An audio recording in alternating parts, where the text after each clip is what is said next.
and the Fox.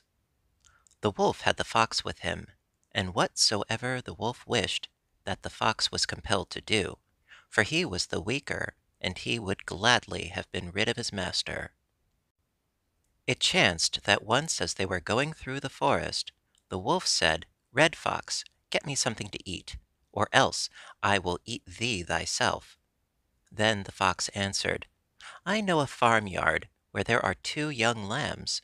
If thou art inclined, we will fetch one of them."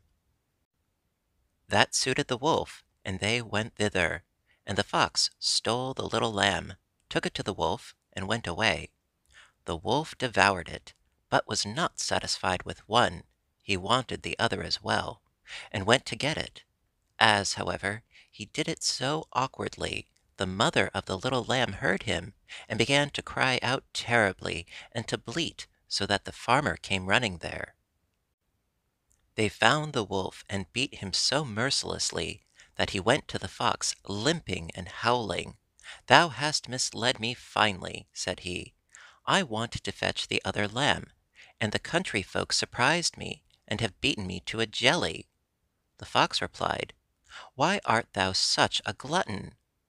The next day they went again into the country, and the greedy Wolf once more said, "Red Fox, get me something to eat, or I will eat thee thyself."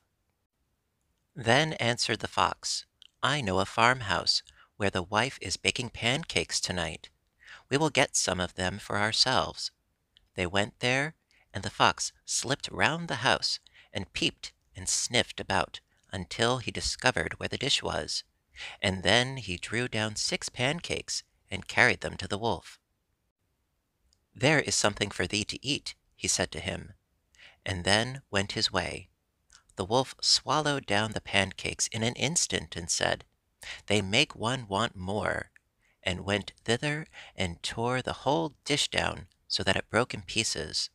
This made such a great noise that the woman came out, and when she saw the Wolf, she called the people, who hurried there, and beat him as long as their sticks would hold together, till with 2 lame legs, and howling loudly, he got back to the Fox in the forest. "How abominably thou hast misled me!" cried he. "The peasants caught me, and tanned my skin for me." But the Fox replied, "Why art thou such a glutton?" On the 3rd day, when they were out together, and the Wolf could only limp along painfully, he again said, "Red Fox, get me something to eat, or I will eat thee thyself." The Fox answered, "I know a man who has been killing, and the salted meat is lying in a barrel in the cellar. We will get that." Said the Wolf, "I will go when thou dost, that thou mayest help me if I am not able to get away." "I am willing," said the Fox, and showed him the bypaths and ways by which at length they reached the cellar. There was meat in abundance, and the Wolf attacked it instantly and thought, "There is plenty of time before I need leave off." The Fox liked it also, but looked about everywhere, and often ran to the hole by which they had come in, and tried if his body was still thin enough to slip through it. The Wolf said, "Dear Fox, tell me, why art thou running here and there so much, and jumping in and out?" "I must see that no one is coming," replied the crafty fellow. "Don't eat too much." Then said the Wolf, "I shall not leave until the barrel is empty." In the meantime the farmer, who had heard the noise of the Fox's jumping, came into the cellar. When the Fox saw him, he was out of the hole at one bound.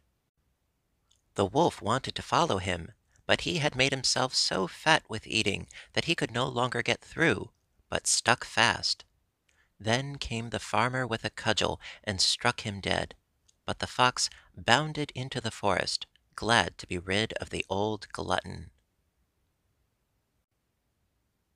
The Wolf and the Man.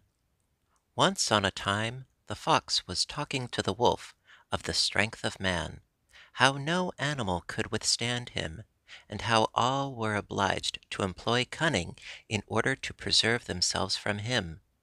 Then the Wolf answered, "If I had but the chance of seeing a man for once, I would set on him notwithstanding. I can help thee to do that, said the Fox. Come to me early tomorrow morning, and I will show thee one. The Wolf presented himself betimes, and the Fox took him out on the road by which the huntsman went daily. First came an old discharged soldier. Is that a man? inquired the Wolf. No, answered the Fox, that was one. Afterwards came a little boy who was going to school. Is that a man? No, that is going to be one. At length came a hunter with his double-barreled gun at his back, and hanger by his side. Said the Fox to the Wolf, Look, there comes a man, thou must attack him, but I will take myself off to my hole. The Wolf then rushed on the man. When the huntsman saw him, he said, It is a pity that I have not loaded with a bullet, aimed and fired his small shot in his face. The Wolf pulled a very wry face, but did not let himself be frightened, and attacked him again, on which the huntsman gave him the second barrel. The Wolf swallowed his pain, and rushed on the huntsman, but he drew out his bright hanger, and gave him a few cuts with it left and right, so that, bleeding everywhere, he ran howling back to the Fox. Well, brother Wolf, said the Fox, how hast thou got on with man? Ah, replied the Wolf, I never imagined the strength of man to be what it is. First he took a stick from his shoulder, and blew into it, and then something flew into my face, which tickled me terribly. Then he breathed once more into the stick, and it flew into my nose like lightning and hail.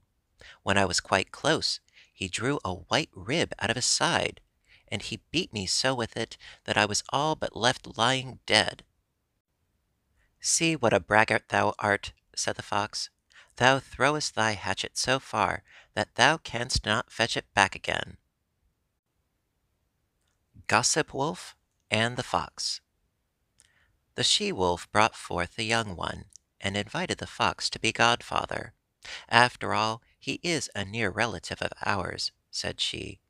He has a good understanding, and much talent. He can instruct my little son, and help him forward in the world.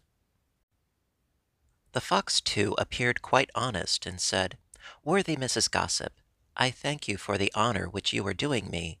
I will, however, conduct myself in such a way that you shall be repaid for it. He enjoyed himself at the feast, and made merry. Afterwards he said, Dear Mrs. Gossip, it is our duty to take care of the child. It must have good food, that it may be strong. I know a sheepfold from which we might fetch a nice morsel. The Wolf was pleased with the ditty, and she went out with the Fox to the farmyard. He pointed out the fold from afar, and said, You will be able to creep in there without being seen, and in the meantime I will look about on the other side to see if I can pick up a chicken. He, however, did not go there, but sat down at the entrance to the forest, stretched his legs, and rested. The she-wolf crept into the stable. A dog was lying there, and it made such a noise that the peasants came running out, caught Gossip Wolf, and poured a strong burning mixture which had been prepared for washing over her skin. At last she escaped, and dragged herself outside. There lay the Fox, who pretended to be full of complaints, and said, Ah, dear Mistress Gossip, how ill I have fared! The peasants have fallen on me, and have broken every limb I have. If you do not want me to lie where I am and perish, you must carry me away. The she-wolf herself was only able to go away slowly, but she was in such concern about the Fox that she took him on her back, and slowly carried him perfectly safe and sound to her house. Then the Fox cried to her, Farewell, dear Mistress Gossip. May the roasting you have had do you good, laughed heartily at her, and bounded off.